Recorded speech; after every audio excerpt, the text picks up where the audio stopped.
சாலிரா TV நேயர்கள் அனைவருக்கும் வணக்கம். இன்னைக்கு நம்மளுடைய சிறப்பு நேருக்கு நேர் நிகழ்ச்சியில நம்ம கூட இணைஞ்சிருக்காங்க அரசியல் விமர்சகர் அண்ட் மூத்த யூடியூபரான எடப்பாடி துரைசாமி அவர்கள். வணக்கம் சார். சார், இப்போ சமீபத்துல பாத்தீங்கன்னா ஒரு பேட்டியில புரட்சி இயக்குனர் புரட்சி போராளி அப்படின்னு சொல்லிட்டு தமிழ் சினிமாவில பேசப்பட்டு வரக்கூடிய ரஞ்சித் அவர்கள், அவரு பாத்தீங்கன்னா ஒரு நிகழ்ச்சியில பேசும்போது தலித் தலைவர்கள் யாரும் தன்னிச்சையா இயங்குறது இல்ல. அவங்க பாத்தீங்கன்னா ஒரு சில பேரோட கட்டுப்பாட்டுல இருக்காங்க. குறிப்பா அவங்க சார்ந்த அந்த கூட்டணி கட்சிகளுடைய கட்டுப்பாட்டை மீறி அவங்க எந்த ஒரு விஷயத்தையும் தன்னிச்சையா பண்ண முடியல. அவங்க சார்ந்த மக்களுக்கே அவங்களால நல்லது பண்ண முடியல அப்படிங்கிற மாதிரி மறைமுகமா விடுதலை சிறுத்தைகள் கட்சி தலைவர் திருமாவளவன் அவர்களை விமர்சனம் பண்ணியிருப்பாரு.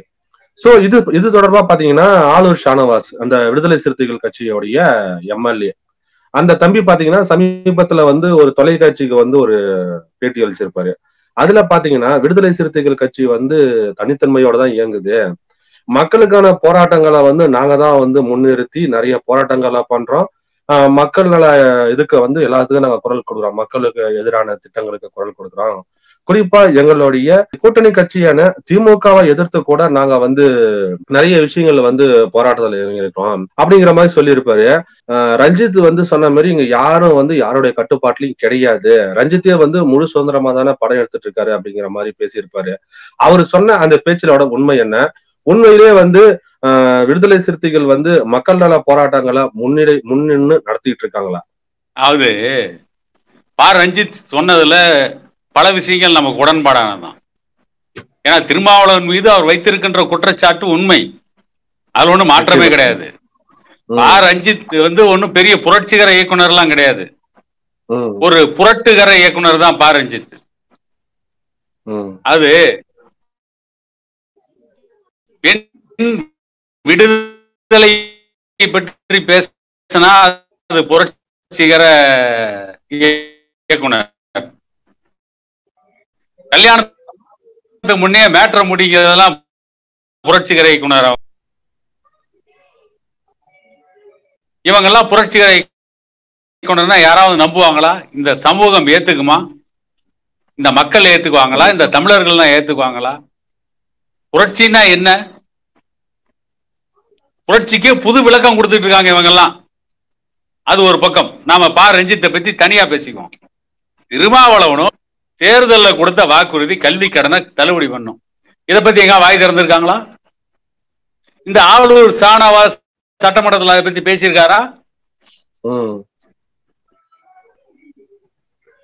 அல்லது அனைவருக்கும் குடும்ப பெண்களுக்கு உரிமை தொகை கொடுக்கணும் அப்படின்னு ஆளூர் ஷானவாஸ் பேசியிருக்காரா? விடுதலை சிறுத்தைகளுடைய சட்டமன்ற உறுப்பினர்கள் யாரும் பேசியிருக்காங்களா? கோவை மாநகரம் ஒரு காலத்துல ஒழுக்கத்திற்கு பேர் போன மாநகரம். அங்க இன்னைக்கு போதைப் பொருள் நடமாட்டம் தங்குதடை இல்லாமல் நடந்துட்டு இருக்குது. இதை பத்தி எத்தனை நாள் திருமாவளவன் போராடினாரு? திமுக ஆட்சிக்கு என்ன நெருக்கடி கொடுத்தாரு? வேங்கை வயல் குடிநீர் தொட்டியில மலம் கலந்த விவகாரத்தை இவங்க எந்த அளவுக்கு கையாண்டாங்க? அதுல எந்த அளவுக்கு இவங்க மக்கள் நலன் சார்ந்து இருந்தாங்க? ஒரு பள்ளிக்கூட மாணவன், அந்த மாணவனுடைய தங்கை சிலரால் வெட்டப்பட்ட பொழுது, அவர்கள் தாக்கப்பட்ட பொழுது, வட தமிழகத்தில் நடந்த பொழுது அதை பற்றி திருமாவளவன் ரொம்ப மென்மையா பேசினாரு. ஏன் பேசல? இதே வட தமிழகத்தில் நடந்ததா எப்படி கொக்கரிச்சிருப்பாங்க. நிச்சயமா சார். உதாரணத்துக்கு இன்னைக்கு தீவெட்டிப்பட்டியில் நடந்த அந்த சம்பவத்துல தலித் சமூகத்தை சார்ந்த இளைஞர்கள் ரோட்ல நிக்கிற வண்டியில பெட்ரோலை பிடிச்சி அதை பெட்ரோல் குண்டா மாத்தி அதை அதிமுகவுடைய முன்னாள் மாவட்ட கவுன்சிலருடைய நகைக்கடை மேல வீசி எரியிற வீடியோ காட்சிகள் இருக்குது. ஆனா அதை கூட நீங்க நியாயப்படுத்தி பேசுறாங்க. இதான் எதுல இவங்க போராடி இருக்காங்க திமுக அரசுக்கு எதிரா? பாட்டாளி மக்கள் கட்சியுடைய நிறுவனர் டாக்டர் ஐயா திமுக கூட ஆட்சியில் இருந்தாலும் டெய்லி கூட்டம் கிடையாது. கூட்டணியில் இருந்தாலும் சரி இல்லைனாலும் சரி தயங்காம போராடுறது டாக்டர் ஐயா மட்டும்தான். ஆனா இவங்க எல்லாமே முட்டு கொடுத்துட்டு இவங்க வந்து 2 தொகுதி இவங்க பானை சின்னத்தில் நின்னதையே மிகப்பெரிய சாதனையா பேசிட்டு இருக்காங்க. இந்த நாடாளுமன்ற தேர்தலில் 2 தொகுதி பானை சின்னத்தில் நின்னதையே மிகப்பெரிய சாதனையா பேசிட்டு இருக்காங்க. ஒரு கட்சி தேர்தலில் நிக்கிறதே சாதனை அப்படின்னா இந்த நாட்டில் எல்லா கட்சியுமே சாதனையாளர் தான். இவங்க வெற்றி பெறாங்களாம். இது 2019 இருந்து இந்த 2024 இப்ப 2 தொகுதி இவங்க ஜெயிக்க போறாங்களாம். ஜனநாயகத்துல ஒரு கட்சியினுடைய வெற்றி தோல்வி வந்து ஜனநாயகத்துல சகஜம். இந்த வெற்றி தோல்வி ஒரு கட்சியினுடைய வளர்ச்சியை தீர்மானிக்க முடியாது. அது இந்த வெற்றி மட்டுமே இவங்க வந்து விடுதலை சிறுத்தைகள் கட்சி வளர்ந்துட்டதாகவும் மக்களுக்கு போராடினதாகவும் கதை விட்டுட்டு இருக்காங்க. சரி, எந்த பிரச்சனை நீங்க போராடினீங்க அதை சொல்லுங்க பாப்போம். மக்கள் நலன் சார்ந்து போராடணும். எல்லாரும் தான் அந்த வார்த்தையை சொல்றாங்க. புதுசா கட்சி ஆரம்பிக்கிற விஜயும் நாங்க வந்து மக்களுக்காக போராடணும் சொல்றாங்க. எந்த கட்சி மக்களுக்காக போராடணும்னு சொல்லல. மக்களுக்காக போராடணும்னு சொல்லாத கட்சி எதுவுமே கிடையாது. எந்த விஷயத்துல போராடினீங்க? ஆளூர் சானவாச கேக்குறேன், திருமாவளவனை கேக்குறேன். நீங்க மக்களான சார்ந்து எதை பேசுனீங்க? நீங்க ஜாதி ஒழிப்புன்னு வாய்கிலேயே பேசுறீங்களே தவிர நீங்க 35 வருஷமா கட்சி நடத்தி எந்த ஜாதியை ஒழிச்சு கிழிச்சீங்க? நீங்க பேசினா ஜாதி ஒழிப்பு, காதல், இதை தவிர வேற என்ன மக்களை பத்தி நீங்க பேசுனீங்க? இன்னைக்கு இருக்கின்ற மதுவால் ஏற்பட்டிருக்க பிரச்சனை, போதைப் பொருட்களால் ஏற்பட்டிருக்கின்ற பிரச்சனை, இன்னைக்கு வந்து ஒரு குறிப்பிட்ட அளவுக்கு மேல மாணவர்கள் கல்வி கற்க முடியல. கல்வி கட்டணம் மலை போல உயர்ந்து கிடக்குது. மாணவர்களுக்கு கல்வி இலவசமாக எத்தனை முறை திருமாவளவன் பேசியிருக்காரு. பாமக டாக்டர் ஐயா கூட இருந்த போது மட்டும்தான் பேசினா, அதுக்கு பின்னால பேசல. நீங்க என்ன மக்களை பத்தி பேசிட்டீங்க? சும்மா வெறும் கதை விட்டுட்டு இருக்கிறீங்க. அதைத்தான் ஆளூர் சானவாசல் இருந்து விடுதலை சிறுத்தை எல்லாரும் பண்ணிட்டு இருக்காங்க. நிச்சயமா சார். சார், இப்போ இந்த இந்தியா கூட்டணிய இந்தியாவுக்கு அடையாளப்படுத்தியது விசிகா தான் அப்படிங்கிற மாதிரி வந்து அந்த பேட்டியில ஆளூர் சானவாஸ் வந்து சொல்லியிருப்பாரு. சோ அவரு சொல்ற அளவுக்கு வந்து பாத்தீங்கன்னா விடுதலை சிறுத்தைகள் வந்து இந்தியா முழுக்க ஒரு பிரபலம் அடைந்த ஒரு வளர்ச்சி அடைந்த கட்சியா சார்? அதனுடைய உண்மைத்தன்மை என்ன? இல்ல, அது எனக்கு சிரிப்பு தான். அது இந்தியா கூட்டணி வந்து விடுதலை சிறுத்தைகள் கட்சி நம்பிதான் இருக்கு அப்படின்னா அந்த இந்தியா கூட்டணி எவ்வளவு மோசமா இருக்குன்னு பாருங்க. அப்ப இந்தியா கூட்டணிங்கிறதே வந்து வெறும் பித்தலாட்டம் தானா? வெறும் மாய்மாலம் தானா? வெறும் மாய பிம்பம் தானா? அது காணல் நீரா? ஒரு அரை நூற்றாண்டுகள் இந்தியாவை ஆண்ட கட்சி இருக்குது காங்கிரஸ். அதை விட வந்து இவங்கதான் இந்தியா கூட்டணியை வந்து உருவாக்குனாங்களாமா? தமிழ்நாட்டிலேயே 2 தொகுதிக்கு மேல நிக்க முடியல. 35 வருஷம் தமிழ்நாட்டில் கட்சி நடத்துறாங்க. கூட்டணியில 2 தொகுதிக்கு உன்ன புடி என்ன புடின்னு அலமா வராங்க. அந்த லாட்டரி வியாபாரி ஒருத்தர் வந்தார், அவர் பேர் என்ன, ஆதவ் அர்ஜுன். இப்ப விசிகாவில் எங்க இருக்காருன்னே தெரியல. அவருக்கு ஒரு சீட்டு வாங்கி கொடுக்குறேன்னு கதை விட்டாங்க. கடைசியா இப்ப அந்த ஆதவ் அர்ஜுன் எங்க இருக்காருன்னு தெரியல, அட்ரஸே இல்ல. இவங்க வந்து இந்தியா கூட்டணிக்கு இவங்க தான் தூணா விளங்குறாங்களாம். அப்ப இந்தியா கூட்டணி அந்த இடத்துல தான் தொங்கிட்டு இருக்குது. அதான அர்த்தம். அது அவங்கள ஒத்துக்கிறாங்க. இந்தியா கூட்டணிக்கு ஒண்ணும் இல்ல, இந்தியா கூட்டணி நாங்க தமிழ்நாட்டில் தான் சொல்லிட்டு இருக்கிறோம் அப்படின்னு இவங்க காங்கிரஸை இழிவுபடுத்துகிறார்கள். மம்தா பானர்ஜி இழிவுபடுத்துறாங்க, அரவிந்த் கெஜ்ரிவாலை இழிவுபடுத்துறாங்க. இது அவங்க தான் கேட்கணும். ஏய், உங்கள் நம்பியாடா நாங்க இந்தியா கூட்டணி ஆரம்பிச்சோம். நீங்க நிக்கிறதே 2 தொகுதியில. நீங்க 2 தொகுதியில ஜெயிச்சாலும் கூட இந்தியா கூட்டணி உங்களால ஒரு லாபமும் கிடையாது.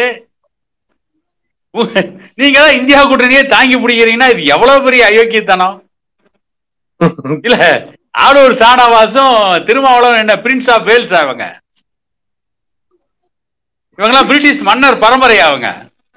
இவங்க நம்பி இந்தியா கூட்டணி இருக்கிறதுக்கு கண்டிப்பா சார். ஒரு மனுஷன் போய் பேசலாம், கவுண்டமணி சொன்ன மாதிரி இப்படி ஏக்கர் கணக்கில் போய் பேசக்கூடாது. இந்தியா கூட்டணியில நாங்களும் இருக்கனாவும் சொல்லுங்க, ஒத்துக்கலாம்.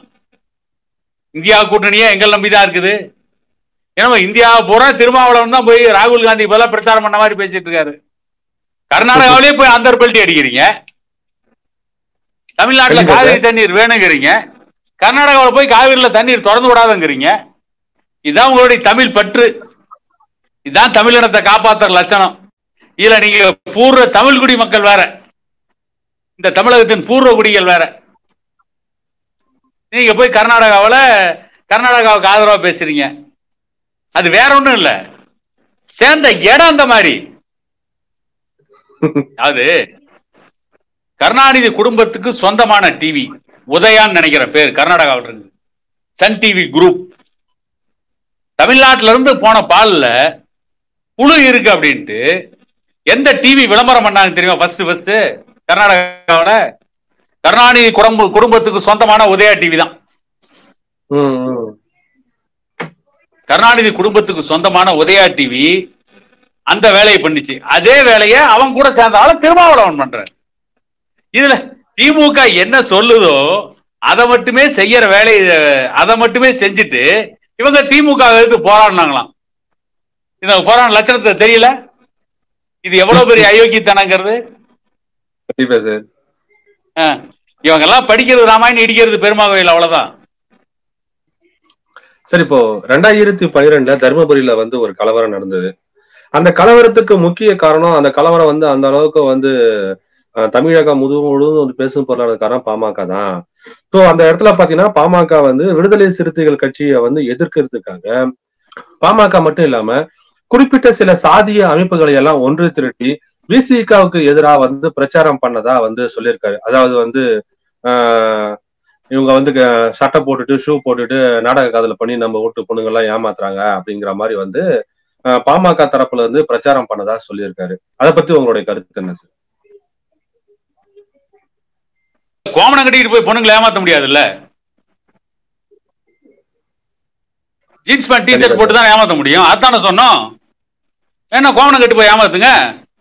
கோமணம் கட்டிட்டு போய் முருகன் மட்டும் தான் காதலிக்க முடியும், வேற யாரும் காதலிக்க முடியாது. அந்த காப்பிரைட் முருகனுக்கு மட்டும்தான்.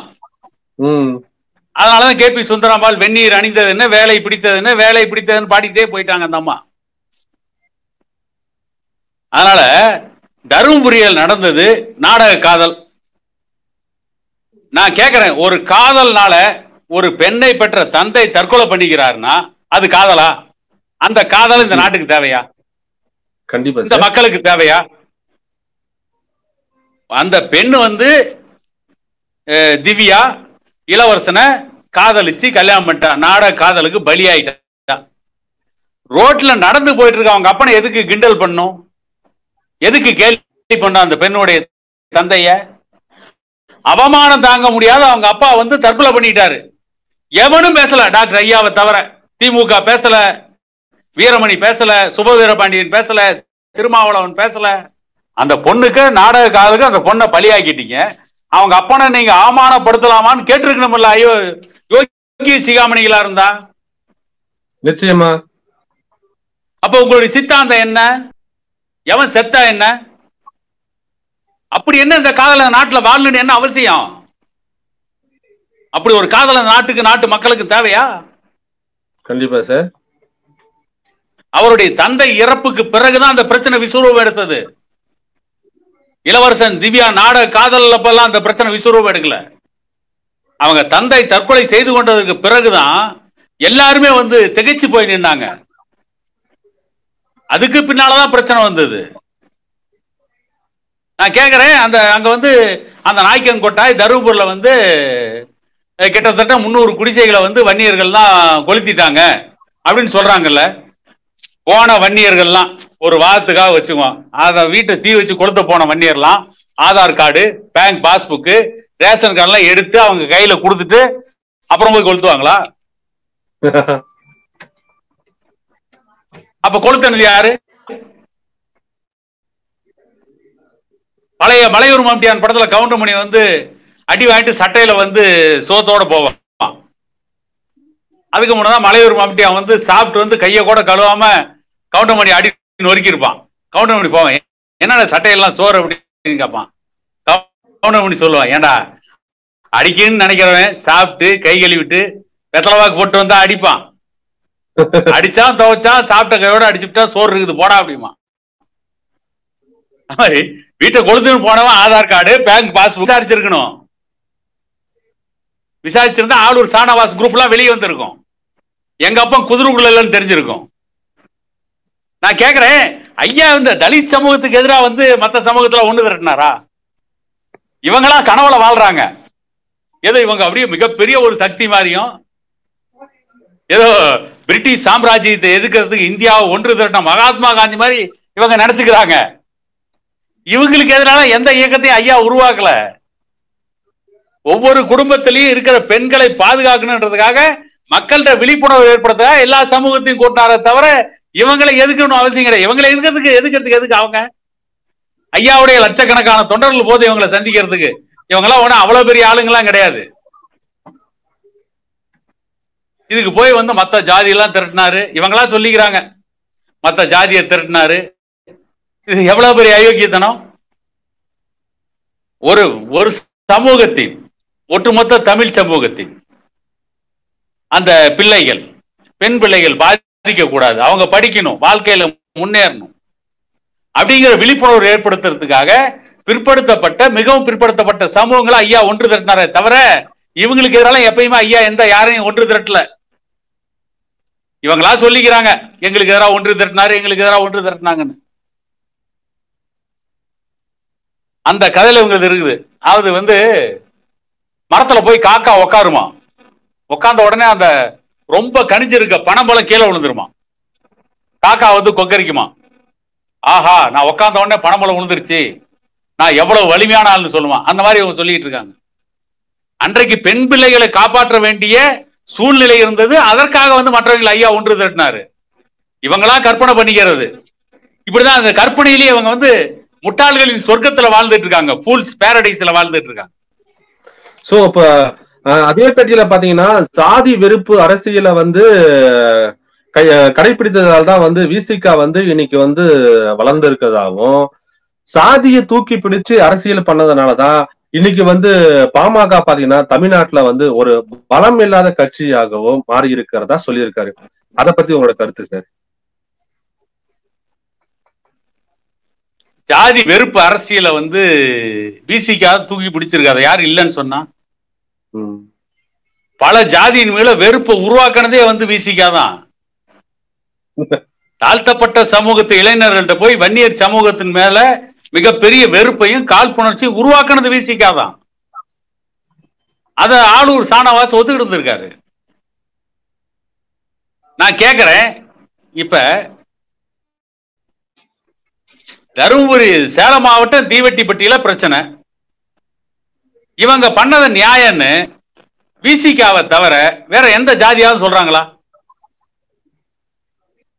இவங்க பண்ணது நியாயம்னு மத்த ஜாதி ஏத்துக்கிட்டாங்களாங்க? எல்லாரும் இவங்களதான் குற்றம் சொல்றாங்க. அப்ப ஜாதிய வெறுப்பு அரசியல் உருவாக்குறது யாரு? விசிகா தானே. இவங்களை படிக்க வேணாம் நாம தடுத்தமா? இவங்க வேலைக்கு போக வேணாம் தடுத்தமா? அல்லது இவங்களுக்கு கொடுக்கிற இடஒதுக்கீடு தப்புன்னு வன்னியர்கள் எங்கேயாவது பேசணுமா? பாமக பேசிச்சா? இவங்களுக்கு எதிராக என்ன வெறுப்பை உருவாக்கணும்? இன்னும் சொல்ல போனா தாழ்த்தப்பட்ட சமூகத்தினுடைய இடஒதுக்கீட்டை அதிகப்படுத்துன்னு தமிழ்நாட்டில் பேசின ஒரே தலைவர், தாழ்த்தப்பட்ட சமூகத்தை தாண்டி பேசின தலைவர் டாக்டர் ஐயா தானே.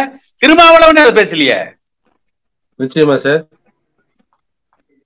அப்ப வன்னியர் மேல வெறுப்பு உருவாக்குனது யாரு? திருமாவளவன் விடுதலை சிறுத்தைகள் கட்சி தானே. அதுக்கு தூபம் போடுறதுதான் இந்த ஆளூர் ஷானவாஸ், வன்னியரசு போன்றவர்கள்லாம். ஜாதிய வெறுப்பு அரசியலை கையில் எடுத்து மற்ற ஜாதிய மோதலுக்கு அடித்தளம் அமைத்ததே விசிகா தான். வன்னியர் சமூகம், பாட்டாளி மக்கள் கட்சி எந்த இடத்தையும் தாழ்த்தப்பட்ட சமூகத்துக்கிட்டயோ வேறு எந்த சமூகத்துக்கிட்டயோ சண்டைக்கு போக நம்ம விரும்பல, சண்டைக்கு போக நமக்கு நோக்கமும் கிடையாது, அது நம்ம வேலையும் கிடையாது. வன்னியர்களுக்கு 10.5% இடஒதுக்கீடு கொடுத்தப்போ கூட சரியான புரிதல் இல்லாம மற்ற சமூக தலைவர் என்ற பெயரில் பசும்பொன் பாண்டியன் போன்ற அயோக்கியர்கள்லாம் பேசினப்போ கூட நாம அந்த ஜாதிக்கு எதிராக பேசலையே. கண்டிப்பா. பார்வர்டு பிளாக் கட்சியுடைய முன்னாள் சட்டமன்ற உறுப்பினர் கதிரவன் பேசினாரு, நாம அந்த சமூகத்துக்கு எதிராக பேசல. கதிரவன் வைத்த கருத்துக்கு மாற்று கருத்து வச்சோம். மூத்த பத்திரிகையாளர் சொல்ற ஐயநாதன் முக்குளத்தோர் சமூகத்தை திரட்டி திருச்சியில ஒரு மாநாடு நடத்துறேன்னு சொல்லிட்டு பல சமூகங்களை ஒன்னா திரட்டி வன்னியர் சமூகத்துக்கு எதிராக கொக்கரிச்சார். அன்னைக்கு கூட நம்ம அந்த சமூகத்துக்கு எதிராக பேசல, எந்த சமூகத்துக்கு எதிராகவும் பேசல. அன்னைக்கு கூட 10.5% இடஒதுக்கீடு அது வன்னியர்களுக்கு உரிமை உள்ளது. உங்களுக்கான இடஒதுக்கீட்டுக்கு நீங்க போராடுங்க, நாங்க ஆதரிக்கிறோம்னு தான் சொன்னோம். எந்த இடத்துலயும் எந்த ஜாதியின் மீதும் காழ்ப்புணர்ச்சியை பாமக உருவாக்கல. பாமகவுடைய வேலையும் அது வல்ல. பாமக சமூக நீதிக்கான கட்சியை தவிர இவங்களை சொல்ற மாதிரி ஜாதிய வெறுப்பை உருவாக்குகின்ற கட்சியே கிடையாது. இன்னும் சொல்ல போனா இவங்க ஏதோ வளர்ந்துட்டோம், நாங்க ஜெயிச்சிட்டோம், வெற்றி பெற்றோங்கிறாங்க. பாமக சந்திக்காத வெற்றியை விடுதலை சிறுத்தைகள் சந்திச்சிருப்பா. 27 சட்டமன்ற உறுப்பினர்கள் இதே சட்டமன்றத்தில் இருந்திருக்கும்.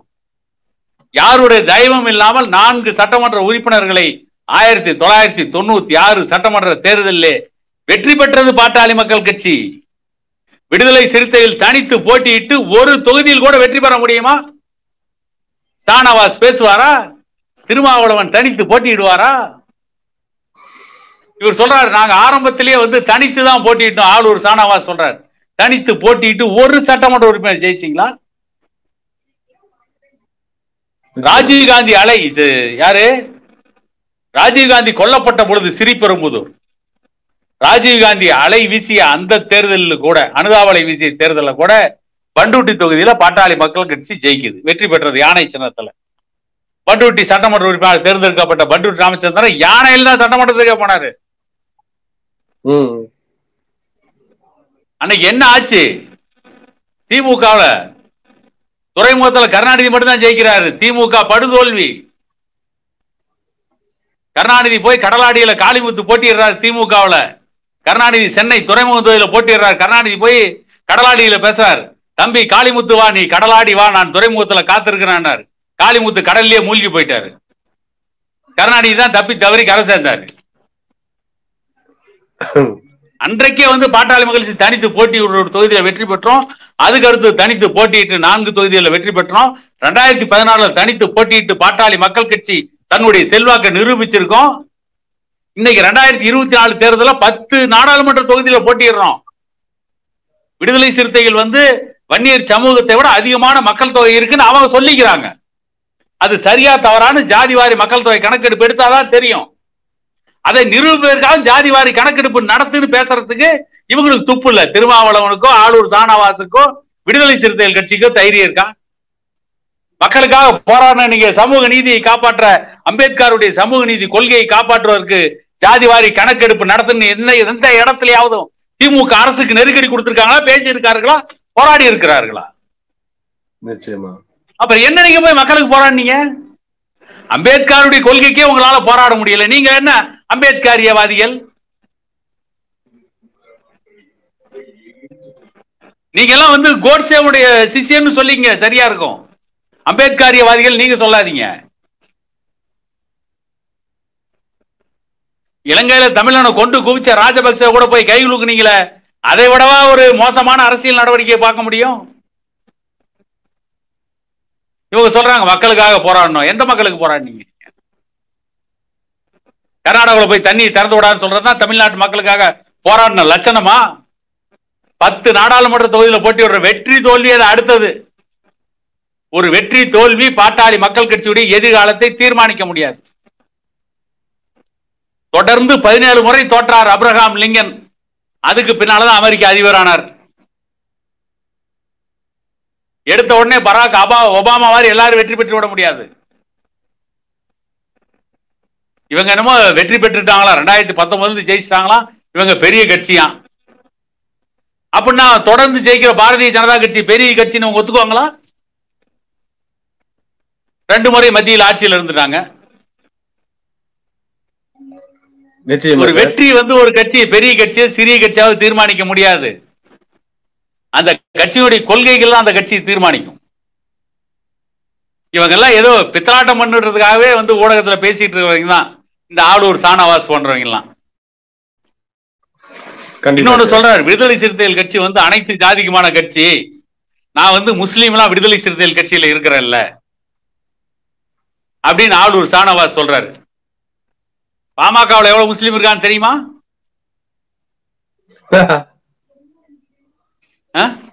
பாமகவில் சிறுபான்மை பிரிவு செயலாளர் பெரும்பாலான பகுதிகளில் இஸ்லாமியர்கள் தான் இருக்காங்க. அவங்க எல்லாம் எங்களோட நெருங்கிய நட்புல இருக்காங்க. ஆனா எங்களை ஜாதி கட்சிங்கிறீங்க. நீ ஒரு ஆள் எம்எல்ஏ ஆயிட்ட, நீ வந்து உன்னை வந்து அப்படியே மிகப்பெரிய ஜாதி கட்சி கிடையாது, நாங்க வந்து அப்படியே அனைத்து சமூகத்துக்குமான கட்சி. எந்த சமூகம் உங்களை ஏத்துக்குச்சு? நீங்க அனைத்து சமூகமான கட்சினா 2 ரிசர்வ் தொகுதி விட்டு போய் பொது தொகுதி வாங்கி நிக்க வேண்டியதுதானே?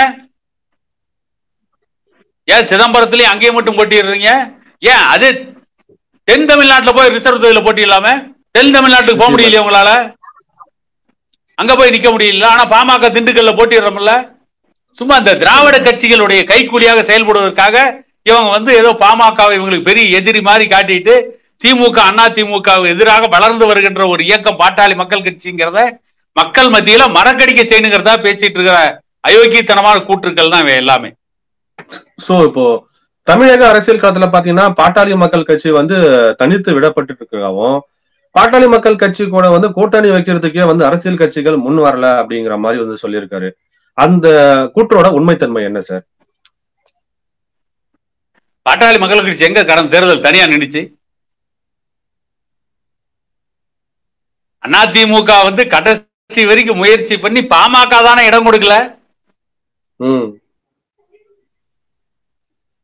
பாட்டாளி மக்கள் கட்சி நிறுவனர் டாக்டர் ஐயா தான் ராயப்பேட்டை லாய்ட்ஸ் ரோட்ல இருக்க அதிமுக அலுவலகத்துக்கு போனாரா? இல்ல அண்ணன் அன்புமணி போனாரா? இல்ல ஜி.கே. மணி போனாரா? தைலாபுரம் தோட்டத்துக்கு பாமக கூட்டணிக்காக தேடி வந்தது யாரு? டி.வி. சண்முகம். ஒரு முறைக்கு இருமுறை. இந்த பக்கம் கூட்டணி வந்து பாமகவோட கூட்டணிக்கு துடிச்சது யாரு? எடப்பாடி பழனிசாமி. பாரதிய ஜனதா கட்சியோட கூட்டணி, தமிழ் மாநில காங்கிரஸ், டிடிவி தினகரன், எத்தனை கட்சிகளுடைய கூட்டணியில் நிக்கிறோம்? ஏன்னா பாமக வந்து தனித்து விடப்பட்டதான். திமுக இல்லைன்னா உங்களை தனித்து விட்டுருப்பாங்க எல்லாரும். ஏன்னா உங்களை நம்பி வந்த தேமுதிகவே தனிச்சு விட்டீங்க நீங்க எல்லாரும் சேர்த்து. அந்த மனுஷன் நல்லா பேசிட்டா இருந்தாரு. தேமுதிக நல்லா பேசிட்டா இருந்தாரு. பேசாம விட்டுருந்தா கூட அந்த கட்சி வந்து தமிழக அரசியல கொஞ்சம் உயிர் போடையாக இருந்திருக்கும். மக்கள் நல கூட்டணின்னு ஒரு கூட்டணியை உருவாக்கி வைகோ, திருமாவளவன், 2 கம்யூனிஸ்டுகள் இவங்கெல்லாம் 2016 கூட்டு போய் விஜயகாந்த முன்னால நிறுத்தி, ஆஹா நீதான் முதலமைச்சர்னு சொல்லி மகாபாரதத்துல அறமான பலி கொடுத்த மாதிரி ஒரே அடியா பலி கொடுத்துட்டாங்க. இல்லைன்னா கொஞ்சம் நஞ்சமா அந்த கட்சிக்கு முகவரியாவது இருந்திருக்கும்.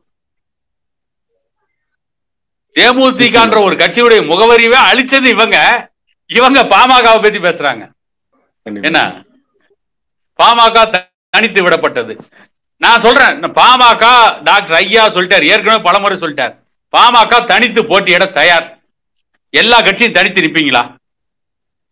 நில்லுங்க பாப்போம். உங்களுக்கு துணிச்சல் இருந்தா திமுக தனியா நில்லுங்க, அண்ணா திமுக தனியா நில்லுங்க, விசிக தனியா நில்லுங்க, காங்கிரஸ் தனியா நில்லுங்க. பாமக தனியா நிக்க தயாரா இருக்கிறோம். மோதி பாத்துருவோம். உங்களுக்கு அந்த துணிச்சலே கிடையாது. நீங்க 2 சீட்டுக்கு அறிவாலய வாசல்ல 10 வருஷமா காத்துட்டு இருக்கிறீங்க.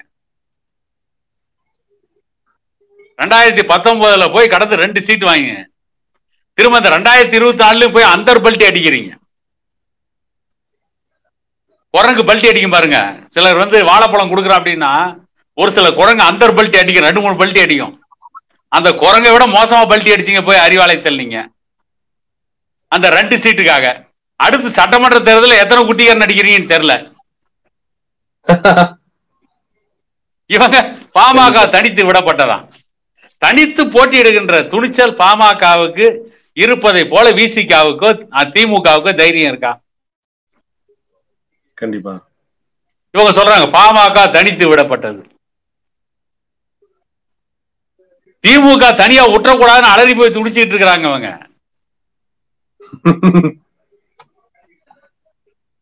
என்ன அதாவது சரி நான் கேட்கிறேன், சரி நீங்க உங்களை வந்து காங்கிரஸ் கட்சி உங்களை விரும்புது, காங்கிரஸ் கட்சி கூட நெருங்கிய கூட்டணி உங்களுக்கு.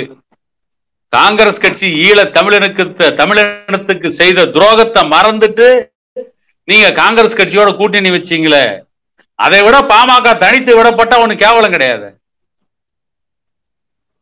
கண்டிப்பா. ஈழ தமிழர்களை கொன்று கூச்சது யாரு? காங்கிரஸ் தானே. நிச்சயமா. இதே வைகோ மன்மோகன் சிங் கிட்ட ஓட்டினார்ல, அன்னைக்கு பிரதமரா இருந்த மன்மோகன் சிங் கிட்ட போய் இலங்கை ராணுவம் மிகப்பெரிய கொடுமை பண்ணிட்டு இருக்குது, இந்தியா சப்போர்ட் பண்ணாதீங்கன்னு போய் கெஞ்சனாரா இல்லையா? கண்டிப்பா சார். இல்ல நாங்க பண்ண மாட்டோம்னு சொல்லிட்டு அடுத்த நிமிஷமே துரோகம் பண்ணுச்சுன்னு இதே வைகோ பகிரங்கமா பேசினவாரா இல்லையா? கண்டிப்பா. 2014 தேர்தலில் அதே வைகோ வந்து யார் கூட கூட்டணி வச்சாரு? பாரதிய ஜனதா கட்சியோட தான் கூட்டணி வச்சாரு. பாரதிய ஜனதா கட்சியோட கூட்டணி வச்சுட்டு அன்னைக்கு வந்து நரேந்திர மோடி பதவியேற்பு விழாவுக்கு ராஜபக்சே வராருன உடனே அன்னைக்கு நரேந்திர மோடிக்கு இதே வைகோ தானே கருப்பு கொடி காட்ட போனாரு. இன்னைக்கு இவங்க கூட்டணியில் இருக்கு இதே வைகோ காங்கிரஸ் கூட கொஞ்சம் குழாவராரு ஒரே ஒரு நாடாளுமன்ற தொகுதிக்காக. கண்டிப்பா. திருச்சி ஒரு தொகுதிக்காக அவருடைய மகனுக்காக. இவங்க கூட்டணியில் இவ்வளவு குழப்பம் இருக்கு, இவ்வளவு பிரச்சனைகள் இருக்கு. இவங்களே தனித்து விட்டா செல்லா காசு ஆயிருவாங்க. பாமகவை தனித்து விடப்பட்டது இல்ல. பாமக கட்சி ஆரம்பிக்கும் போது இவங்கெல்லாம் நம்பி ஏதாவது கட்சி ஆரம்பிச்சோமா? ஐயா சென்னை சீரணி அரங்கில் லட்சக்கணக்கான தொண்டர்கள் வந்து குவிஞ்சு கிடக்கும் பொழுது இந்த கட்சி ஆரம்பிச்சாரு. அன்னைக்கு என்ன இவங்க நம்பியா கட்சி ஆரம்பிச்சோம்? திமுக நம்மளை காப்பாத்தும், அண்ணா திமுக நம்மளை காப்பாத்தும், இவங்க நம்பி நாம ஆட்சிக்கு வந்தாலும் நம்பி கம்பி கட்சி ஆரம்பிச்சோமா? தனியாக போவதற்கு துணிவு இருந்தனாலதான் பாமக கட்சி ஆரம்பிச்சோம். இப்ப இன்னமும் தனியா போக துணிச்சல் இருக்கு. துணிச்சல் இல்லாதவங்க தான் பாமக வந்து தனித்து விடப்பட்டது பேசிட்டு இருக்காங்க. சரி, இப்போ தமிழக அரசியல் களத்துல பாத்தீங்கன்னா விடுதலை சிறுத்தைகள் கட்சி வந்து ஏறுமுகத்தில் இருப்பதாகவும் பாட்டாளி மக்கள் கட்சி வந்து இறங்கு முகத்துல இருப்பதாகவும் சொல்லியிருக்காரு. அதை பத்தி உங்களோட கருத்து என்ன சார்? இல்ல, விடுதலை சிறுத்தைகள் கட்சி ஏன் பாட்டாளி மக்கள் கட்சியோட நீங்க சம்பந்தப்படுத்துறீங்க? ஏன் சொல்லிக்கீங்களே, சொல்றதான் சொல்றீங்களே, பெருசா சொல்லுங்க. தமிழக அரசியல் கடத்தில் விடுதலை சிறுத்தைகள் கட்சி ஏறுமுகத்தில் இருக்கிறது, அண்ணா திமுக இறங்கு முகத்தில் இருக்குன்னு சொல்லி பாருங்களா. தமிழக அரசியல் களத்தில் திமுகவை விடுதலை சிறுத்தைகள் கட்சி முந்தி விட்டதுன்னு சொல்லுங்களா. திமுக விட பெரிய கட்சியாக விசிக வளர்ந்து விட்டதுன்னு சொல்லி பாருங்களா. என்ன தளர்ச்சி அடைஞ்சிட்டு நாங்க பாமக? தேர்தல் தோல்வி பாமக எந்த விதத்திலையும் பாதிக்க முடியாது.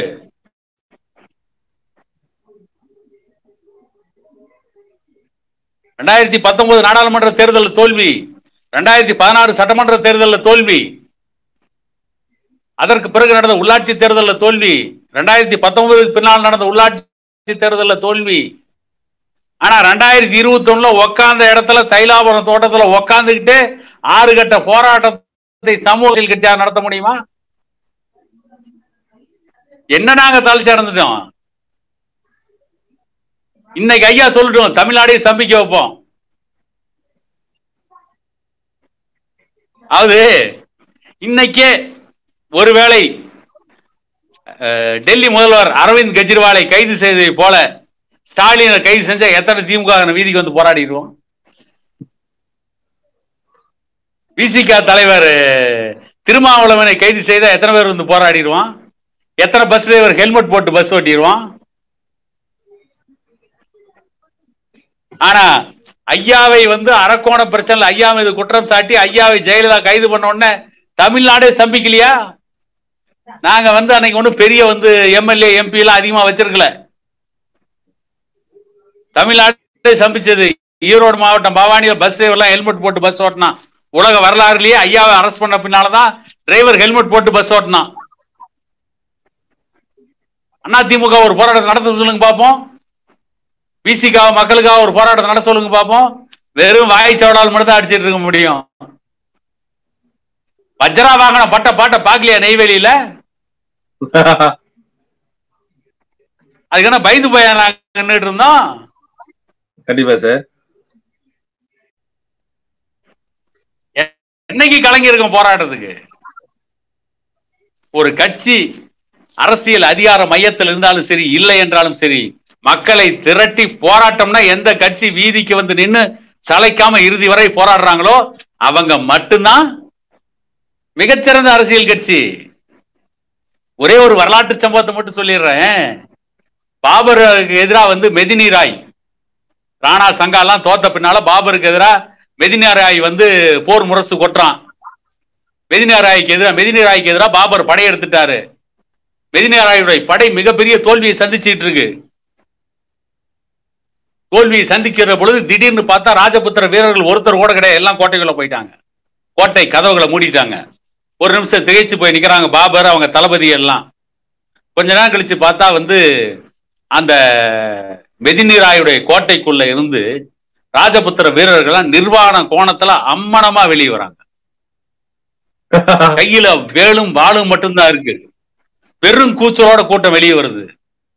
பாபர் ஒரு நிமிஷம் திகைச்சு போயிட்டாரு. பக்கத்துல இருந்த தளபதியிட கேட்கிறாரு, என்ன இது அப்படின்னு. ஒரு தளபதி சொல்றான், விவரம் தெரிஞ்ச தளபதி, அது இவங்க வந்து ராஜபுத்திர வீரர்கள், சத்திரிய வம்சத்துல வந்தவங்க.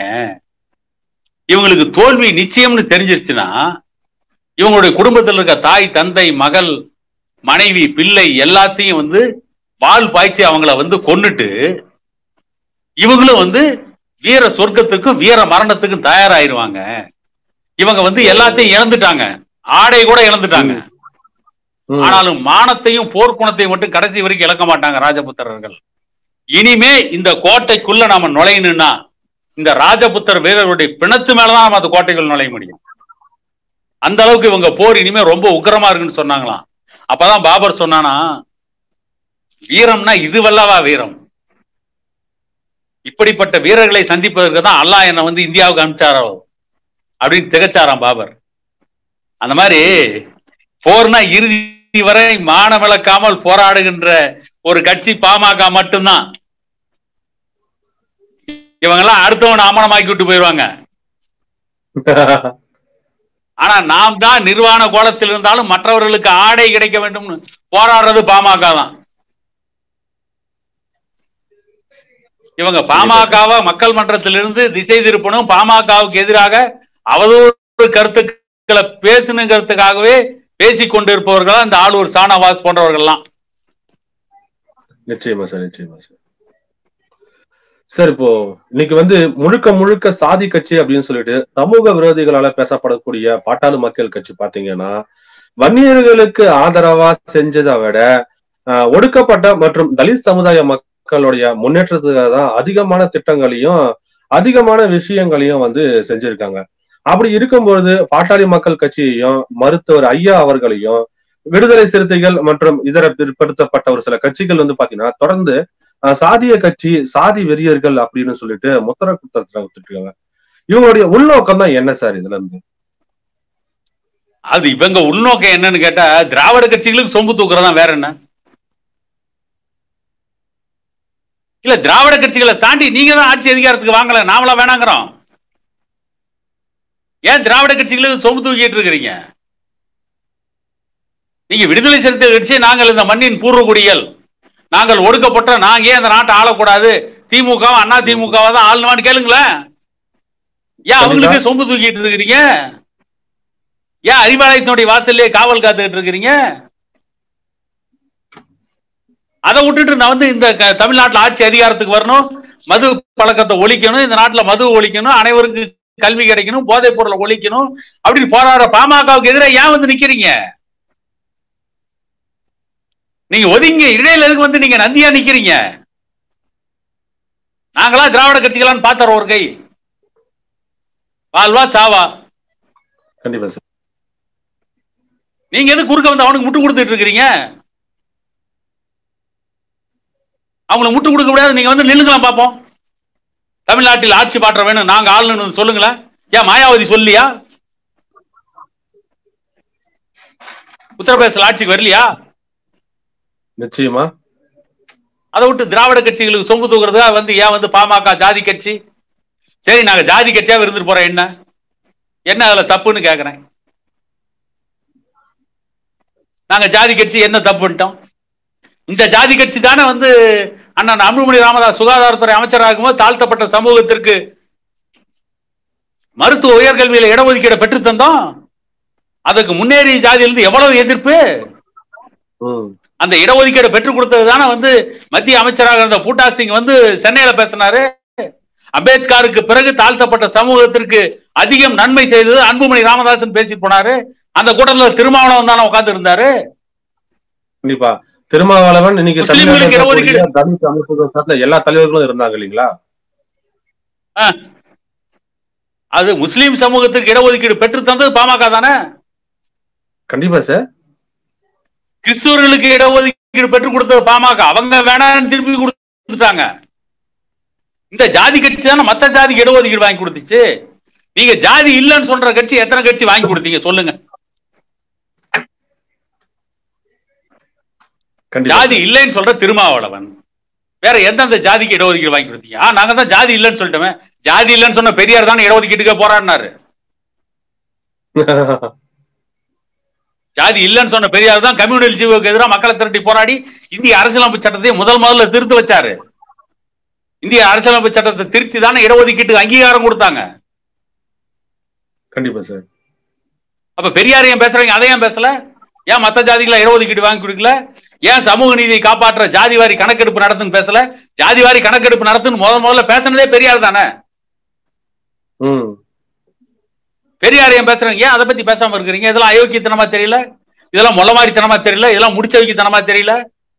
இதெல்லாம் கேப் மாதிரித்தனமா தெரியல? பாமக ஜாதி கட்சி இல்ல, ஜாதி கட்சியா இருந்தா என்ன உங்களுக்கு பிரச்சனைன்னு கேக்குறேன். நான் வன்னியர், இதனால மத்தவங்களுக்கு என்ன பிரச்சனை? நான் யார்ட்டையும் சண்டைக்கு வந்தேனா? ஏன் ஜாதியை நான் பெருமையா பேசிக்கிறேன். உங்களுக்கு என்ன சிக்கல்? தீவெட்டிப்பட்டியில ராசு படையாச்சி பாட்டை போட்டாங்க. பியூஸ் மானவன் ஒருத்த பேசுறான். ராசு படையாச்சி பாட்டை வன்னியர் சமூக இளைஞர் போட்டு டான்ஸ் ஆனா உங்களுக்கு என்ன சங்கடம்? அதுல உங்களை இழிவுபடுத்தினானா?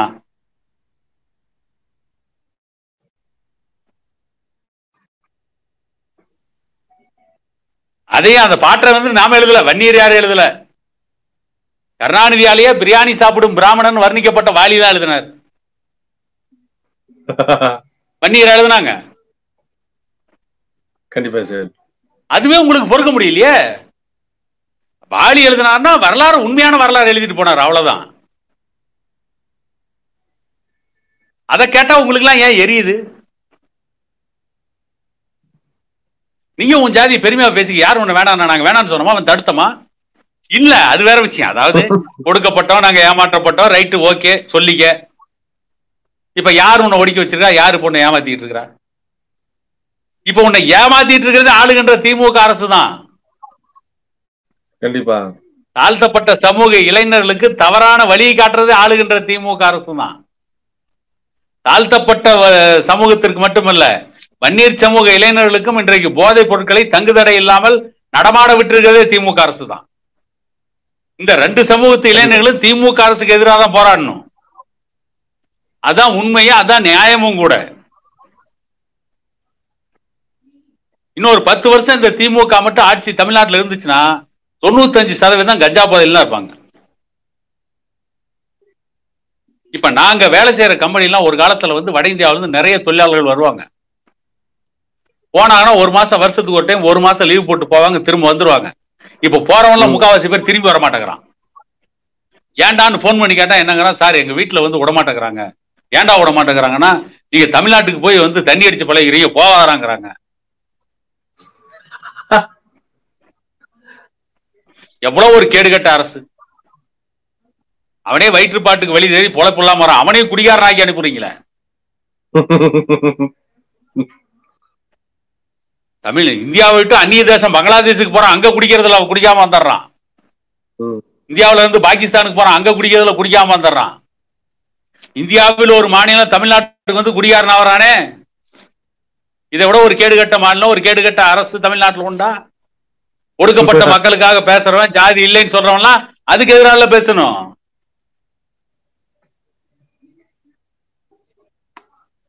பாமகவை குறை சொல்லி பேசுறது மட்டும் வந்துடுறாங்க வரிசை கட்டிக்கிட்டு. நிச்சயமா. அதை தவிர இவங்களுக்கு வேற எதுவும் தெரியாதுன்னு நினைக்கிறேன். கண்டிப்பா சார். சார் இப்போ இந்த நிகழ்ச்சி கூட ரஞ்சித் நீங்க அடிமைப்பட்டு கிடக்குறீங்க, நீங்க இருக்கக்கூடிய கட்சியை தாண்டி உங்களால பேச முடியல, நீங்க சார்ந்த மக்களுடைய இதுக்கு உங்களால எதுவுமே பண்ண முடியல, அவங்களோட தேவைகளை பூர்த்தி பண்ண முடியல, அவங்க நசுக்கப்படுறாங்க, ஒடுக்கப்படுறாங்க, அதை தட்டி கேட்க முடியல அப்படின்னு சொல்லிட்டுதான் ரஞ்சித் பேசுறதுக்கு தான் இந்த தொலைக்காட்சி இந்த நிகழ்ச்சியை விவாத நிகழ்ச்சியா நடத்தி இருப்பாங்க. அந்த நிகழ்ச்சியில அவரு கேட்ட கேள்விகளுக்கு 2 பதில கொடுத்துட்டு சுத்தமா வளைச்சு பாமகவை தான் விமர்சனம் பண்ணியிருக்காரு. அப்ப இவங்களோட நீங்க சொன்ன மாதிரி இவங்களோட நோக்கமே எங்க எதை போனா என்ன, எதுல உக்காந்தாலும் பாமகவை பத்தி விமர்சனம் பண்ணிட்டு வரணும். அப்படிங்கிற மாதிரிதான் அவங்களோட நோக்கமே இருக்கு. கிராமத்துல ஒரு பழமொழி என்ன சொல்லுவாங்கன்னா, மாப்பிள்ளை சேர்த்தான பொண்ணு சேர்த்தான நமக்கு வேண்டியது ஆலப்படம் தானே. கண்டிப்பா சார். அந்த நிலைமைக்கு அவங்க வந்துட்டான். கவுண்டமணி வைத்திய காத்திருந்தாலும் சொல்லுவானே, ஆலையிலோட அடிக்கிறமா இருந்தா நுணிக்கிறப்பா இருந்தா நமக்கு வேண்டியது வெள்ளந்தாட கோமட்டி தலையாமா செந்தில. கண்டிப்பா கண்டிப்பா. இவங்க எல்லாம் அந்த நிலைமைக்கு போயிட்டாங்க. இவங்க அந்த நிலைமைக்கு போயிட்டாங்களே தவிர, இவங்க சமூக மாற்றத்தையோ சமூக மறுமலர்ச்சியோ அல்லது ஒடுக்கப்பட்ட சமூகங்களுக்கான உரிமைகளை பெறுவதற்காகவோ, ஒடுக்கப்பட்ட சமூகங்கள், பிற்படுத்தப்பட்ட சமூகங்கள், மிக பிற்படுத்தப்பட்ட சமூகங்களுக்கு கல்வி, வேலை வாய்ப்பு, அரசியல், பொருளாதார, சமூக விடுதலை அப்படிங்கிறதே மறந்துட்டாங்க. விடுதலை சிறுத்தைகள் கட்சியினுடைய தலைவர் திருமாவளவன் பாமகவில் இருந்த வரைக்கும் பிற்படுத்தப்பட்ட மக்களுக்கு, ஒடுக்கப்பட்ட மக்களுக்கு அரசியல், சமூக, பொருளாதார விடுதலைன்னு பேசிக்கொண்டு இருந்தவர் இன்னைக்கு அதை பத்தி வாயை திறக்கிறது இல்லை. கண்டிப்பா. ஆனா சமரசம் இல்லாமல் எப்பயும் பேசிட்டு இருக்கிற டாக்டர் ஐயாவை தான் ஜாதி தலைவருங்கிறாங்க. சமரசம் இல்லாம அரசியல், சமூக, பொருளாதார விடுதலை ஐயாவுடைய கடைசி தொண்டை நானே பேசிட்டு இருக்கிறேன். மிக்க நன்றி சார். தொடர்ந்து சமூக ஊடகங்கள் மற்றும் மெயின் ஸ்ட்ரீம் மீடியாக்களில் பாட்டாளி மக்கள் கட்சி குறித்து அவதூறாக பேசிக் கொண்டிருக்கும் நபர்களுக்கு சரியான பதிலடியை கொடுத்து வரும் நீங்கள் உங்களுடைய பொன்னான நேரத்தை ஒதுக்கி எங்களுடைய இந்த கேள்விகளுக்கு தெளிவான விளக்கம் கொடுத்திருக்கீங்க. மீண்டும் உங்களை மற்றும் ஒரு நிகழ்ச்சியில சந்திக்கிறேன். நன்றி, வணக்கம். அனைவருக்கும் வணக்கம்.